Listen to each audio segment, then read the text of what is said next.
right, guys. Coach Simmons here, back for episode number 7. It's a late one. I'm definitely recording this the night before that you guys are hearing it, and it's about 8:30. I was spending the whole day thinking, man, what do I want to talk about today? I've got some content. I got some ideas. Do we talk about races? What do I want to talk about? And then I got an email. Got an email from a parent, and they were like, hey, let's talk about running and college. And I said, wow, I really do want to talk about that. That is something I'm super passionate about right now. And I think all of you guys could probably benefit from hearing this little conversation.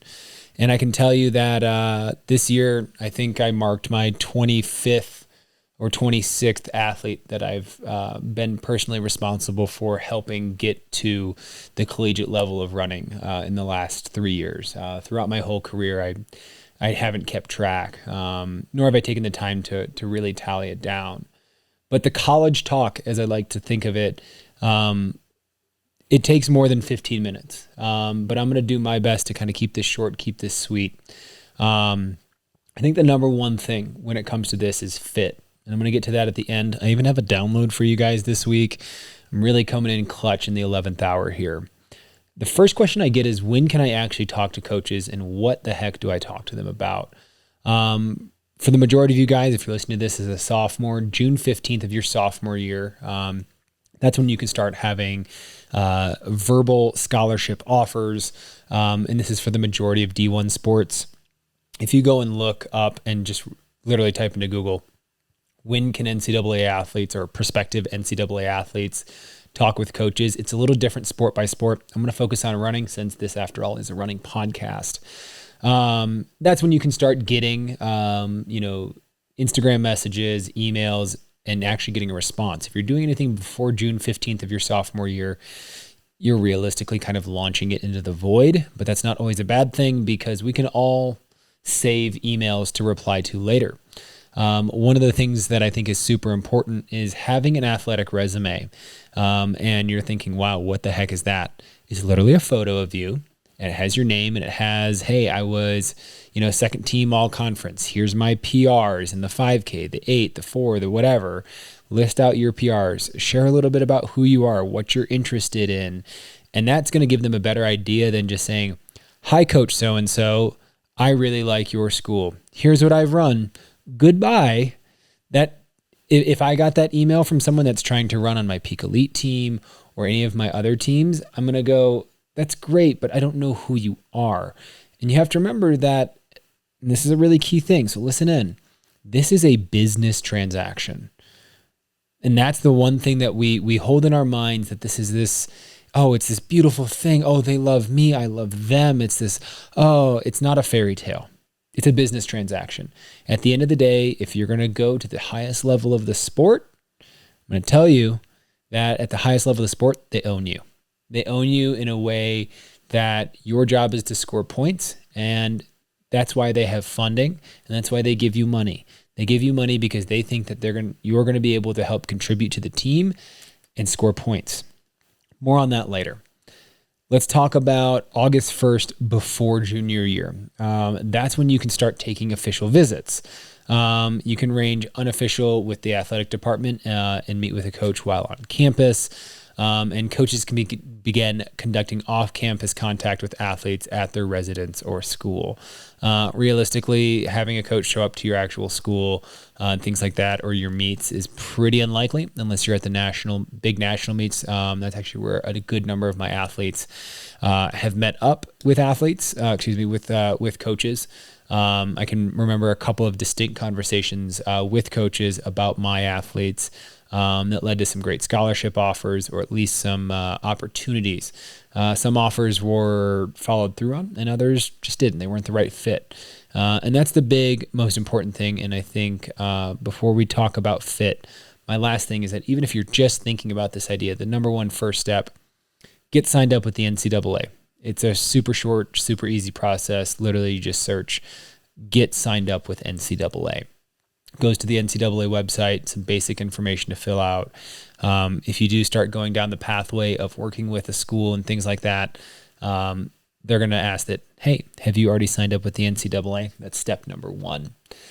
Let's talk about divisions. 1, 2, and 3. I'm not going to get into how, it works with the money side of things. That's a whole nother thing. The bone to pick I have is the one about D1 schools. I've had kids go to D1 schools. I've had kids go to D2 schools. And I've had kids go to D3 schools. I've had kids go to NAIAs and JUCOs. And you know what? The further down we go on that list, the happier I see them. For a couple of reasons. One, I think that some of my athletes that are at the NAIA JUCO level, they are there because they have a huge love for the sport and the support that a team gives them. When you're in the D3 level, NAIA, JUCO, and things like that, you get to focus on your academics. But you also are trying to pursue the sport. And sometimes that NAIA, JUCO level is a launch pad. I can think of a number of athletes that I've had that have gone NAIA for a year, and then they went to a great D3, D2, or D1 school because they just needed another year to mature physically, mentally. That first year, that first freshman year, prepare yourself that there's a likely chance that you're going to get redshirted for one or all 3 seasons, cross country, indoor, and outdoor. If you do get a chance to compete, congratulations. You're one of a few people that do get to compete as a freshman. I even have athletes that have been on teams where it is a standard and an unacceptable, it is an exception that they actually race. Most of those teams have a rule that, hey, we're just going to redshirt most of our kids first year, just from the standpoint of the increase in volume, the chance for injury, and the focus just needs to be on training and learning how to live life away from home. But the thing when it comes to D1 that I find is that if you want to go D1 because you want to go to a really good academic school, be prepared that if your major is in the medical field, you want to be a doctor, if it's in the engineering field, if it's a really complex one with a lot of labs, and basically in the STEM and science field, it's going to be tough. And I mean really, really tough. You go to a big D1 school, you're flying across the country, you're having to work in and out of class, and especially as a freshman, it can be really tough to manage a really dynamic workload when you're still trying to figure out and do gen eds. And just remember, most gen eds in college are weeder courses. And so they are harder because they are trying to weed out people who, not that they shouldn't be going to college, but weeding them out if they don't have the skills yet present to be able to do the work that's going to be required of them later on as a more mature student. So you are being pressured from every angle. And I'm not saying, hey, back off on your choices and dumb things down. I'm saying make a choice that's appropriate based on, 1, your physical ability, and 2, your academic desires. If you want to go to an Ivy League school and run at a really, really high level, expect that it's going to be really difficult and set the expectation with yourself that social time and things like that are going to be at an absolute premium. You're going to spend a lot of time running and recovering, and you're also going to spend a lot of time studying. So just kind of know that it's not that when you go to D3, it gets any less. I have kids at Williams and Amherst, and those are great institutions academically. And athletically, they're great as well. They're just as challenging. But there isn't the same overarching expectation that if you don't perform, you lose a spot. Not that you're guaranteed to maintain your spot at a D3 or D2 school, but there is less pressure about that because it all goes back to resources at the D1 level. And I don't have a problem with D1. I have plenty of kids D1, and some love it, some hate it, some leave it. But just know, like I said earlier in this is all about being a business transaction. And so it's not just a business transaction on the front end, it's a business transaction the whole time that you're there. And if you aren't performing, your butt might be on the line.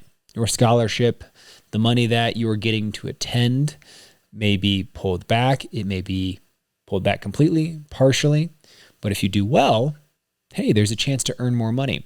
And so that's one of the things that we can talk about here for a little bit is that when it comes to that college process, the number one thing is forming a really great relationship with whoever you are talking to at the school. My number one first step for you guys, just start sending emails to schools where you have times that are reasonably close, especially if you're a junior, knowing that you've got a whole nother year to mature and grow. That process is important, is creating a relationship. From there, we get into the business side of things. That if they're like, hey, we can offer you X amount, or we can't offer you anything, but we can guarantee you a spot. Guaranteeing a spot at one school may be worth X amount of dollars compared to another school, depending on, is it more academically powerful? Is it in a better location? You get to decide that. And those are the things that determine fit. And that's what fit actually means. For me as a coach, when I'm helping an athlete find the right school for them, I tell them you don't want to be on the team where you are the fastest. And you don't want to be on the team that you just barely made it onto.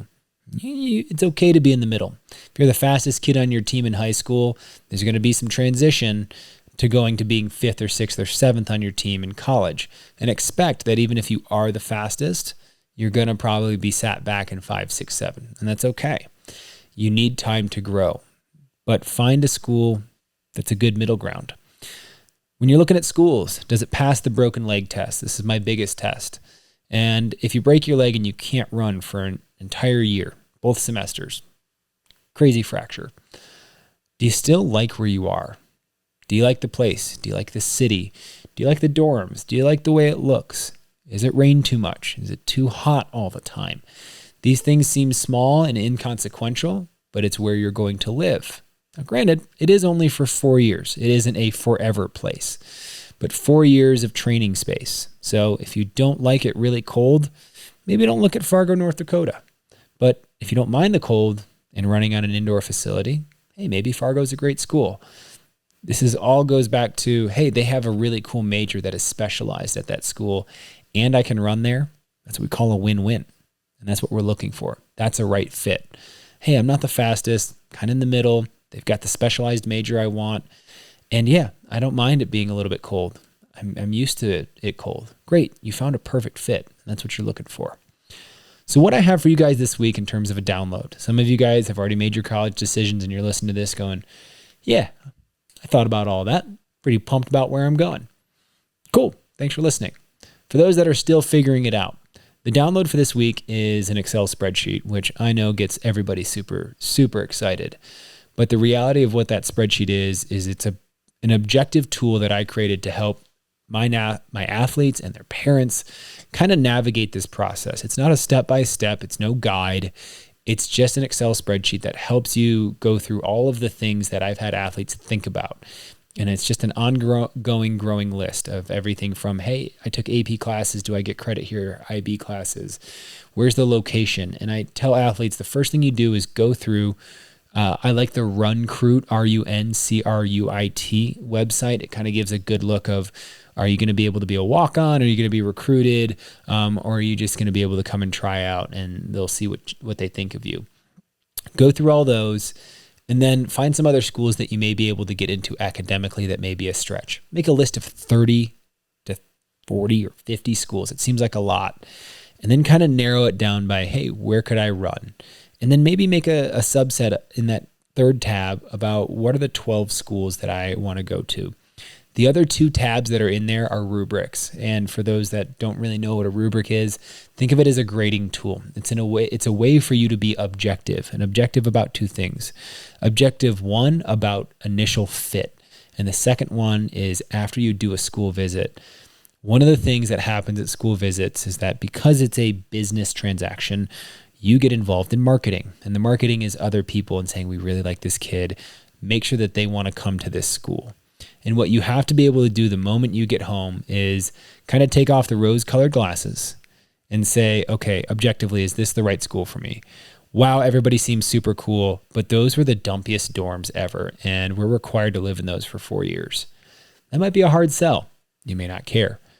But again, be objective, remove the subjective, and that's all that this tool and this download is for you guys, is helping you kind of figure out where to go to school if running is something that's in your future. So I'm trying to keep this under 15 minutes, which I think I'm just about to do. So with that said, episode 7, we're out of here. This was our college talk. I'll see you guys next week with more stuff about actual running.